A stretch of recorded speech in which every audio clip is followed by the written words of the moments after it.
Afin que leur sagesse se développe et dure plus longtemps que la vie personnelle des sages, la nature humaine a sollicité la collaboration de deux êtres merveilleusement complémentaires.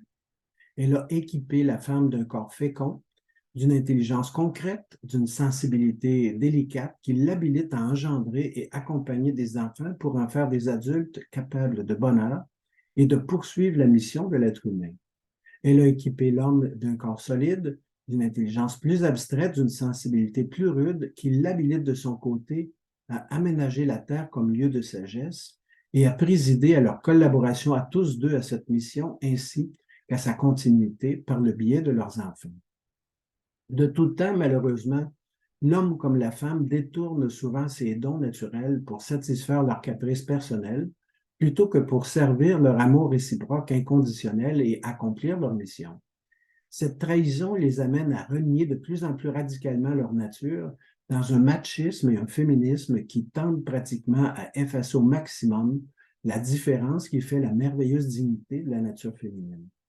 Un pas de plus conduit chacun à refuser la relation à l'autre et à réserver l'exercice de sa sexualité à un partenaire du même sexe, plus facile à comprendre et impliquant des responsabilités moins lourdes.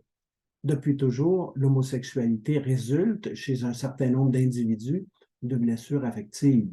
Ne pas s'être senti aimé de son père ou de sa mère porte un jugement sur un père ou une mère qui traite indignement son conjoint. La haine résultante qui fait refuser d'être comme lui ou comme elle, une suite de déceptions amoureuses ou la corruption venant d'un ami pervers ou d'une amie perverse. S'ajoute à ces causes ces temps-ci la négation de toute nature à laquelle nos cultures récentes se sont adonnées et qui fait refuser toute différence essentielle entre hommes et femmes, entre mariage et concubinage, quand ce n'est pas entre hommes et bêtes, et plantes et environnement.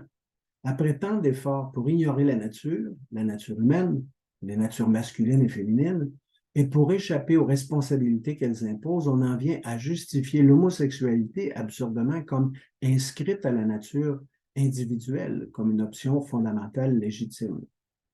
Qu'ajoute à l'homosexualité cette promotion comme échaudure culturelle? L'approbation universelle et la protection de la loi. Ce qu'on cachait comme faute honteuse ou qu'on soignait comme maladie affective s'affiche maintenant avec impudence et se fête et parade gaiement dans les rues. Le lobby gay lui obtient progressivement partout légitimité officielle, droit au mariage, droit à l'adoption, protection juridique.